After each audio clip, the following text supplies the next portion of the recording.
अस्सलाम वालेकुम viewers, welcome back to my channel. मैं हूं अतफ नाजिम और आज आप लोगों को सिखाने जा रही हूं बहुत ही मज़े के पकोड़े, आलू वाले पकोड़े और मिक्स पकोड़े बनाना सिखाऊंगी क्योंकि आज मौसम भी बहुत अच्छा है और हर घर में कोई ना कोई पकवान बन रहा होगा। तो चलें मेरी रेसिपी को ट्राई कीजिएगा, थोड़ी सी चेंज है, आप लोगों को अच्छी लगेगी। तो चलें जल्दी जल्दी चैनल को सब्सक्राइब करें और वीडियो को लाइक करें। अच्छा, हिसाब कोई नहीं है पकोड़ों का। मैंने 2 बड़े आलू लिए हैं, ठीक है। एक धनिया की छोटी सी गट्ठी थी वो मैंने ले ली, धनिया काट लिया, आलू काट लिए, मैं लंबे लंबे चिप्स की तरह बारीक बारीक काटती हूँ, ठीक है। एक बड़ी प्याज मैंने काट ली है। और जी ये जो पकोड़े हैं ना, पकोड़ों में मटेरियल जो है वो ज़्यादा हो तो वो अच्छे लगते हैं।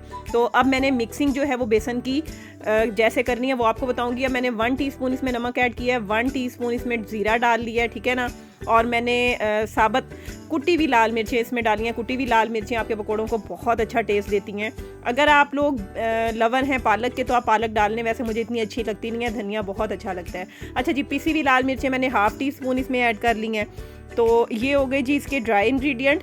और जो बहुत मैजिकल इंग्रेडिएंट इसका होता है वो है जी सूखा धनिया। सूखा धनिया हाथ से आपने थोड़ा सा मसल के डालना है और ताकि वो खुल जाए, और साफ़ करना मत भूलिएगा।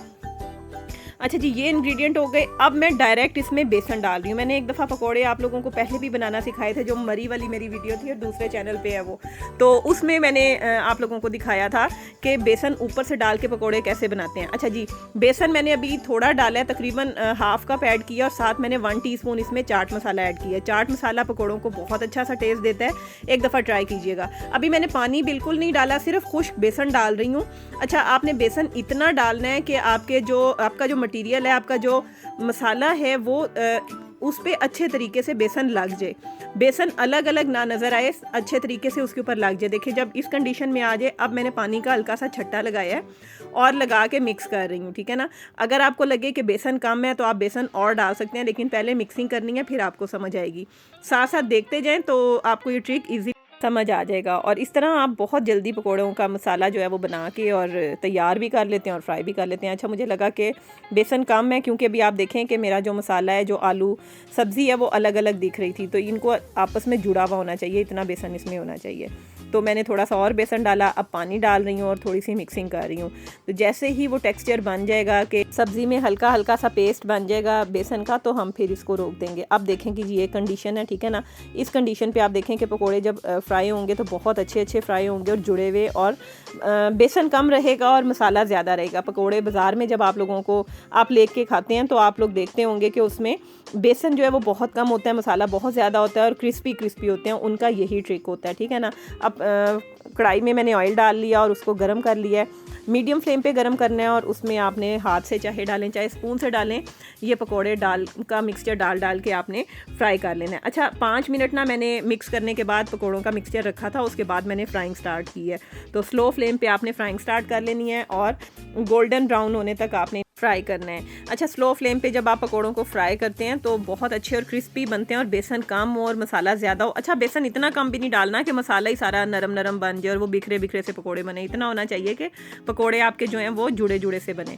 तो बस ये जैसे ही फ्राई होते हैं मैं इनको रिमूव करती हूँ और उसके बाद आप लोगों को आलू के पकोड़े आपने कैसे बनाने हैं ये बताऊँगी। बहुत सिंपल सी रेसिपी थी, थोड़े से ट्रिक्स थे जो मेरे अपने हैं और वो मैंने आप लोगों को बता दिए हैं ताकि आप लोगों के पकोड़े अच्छे और मज़े के क्रिस्पी बने। तो बना के मुझे ज़रूर बताइएगा और मुझे टैग कीजिएगा अगर आप मेरी रेसिपी को फॉलो करेंगे। तो ये है जी फाइनल लुक पकोड़ों की। अब आ जाते हैं जी नेक्स्ट वाले पे। सबसे पहले ले लिया है जी मैंने तकरीबन 1 कप बेसन, उसमें 1 टीस्पून मैंने डाला है जी ज़ीरा, 1/2 टीस्पून उसमें मैंने डाल ली हैं जी लाल मिर्चें, और 1 चुटकी भर के मैंने इसमें अजवाइन डाल दी है। अजवाइन, लाल मिर्चें, ज़ीरा, और अब हम इसमें डाल रहे हैं जी कुटी हुई लाल मिर्चें, जो कि रेड चिली फ्लेक्स भी आप जिनको कहते हैं, जो वो मैंने 1/2 टीस्पून डाले। अब मैंने 1/2 टीस्पून इसमें नमक ऐड कर लिया, ठीक है ना। तो नमक आप कम या ज़्यादा कर सकते हैं। अब इसमें हमने पानी डाल के इसको मिक्स करना है। इसमें हमने कोई बेकिंग सोडा वगैरह नहीं डालना। अच्छा, इसकी पेस्ट ऐसी होनी चाहिए कि ना बहुत ज़्यादा थिक हो ना ही बहुत ज़्यादा थिन हो। थिक होगी तो आपका मिक्सचर जो है वो पकोड़ों के ऊपर, आलू के ऊपर बहुत मोटा मोटा सा लगेगा, और अगर थिन होगी तो वो बिखर जाएगा। तो दरमियाना सा, ये जैसे मैं आप लोगों को टेक्सचर दिखा रही हूँ, ऐसा आपने टेक्सचर इसका रखना है। तो इसमें अब मैंने जी बारीक स्लाइस काट के आलूओं के डाल दिए और अब हमने इसको डायरेक्ट फ्राई कर लेना है, ठीक है ना।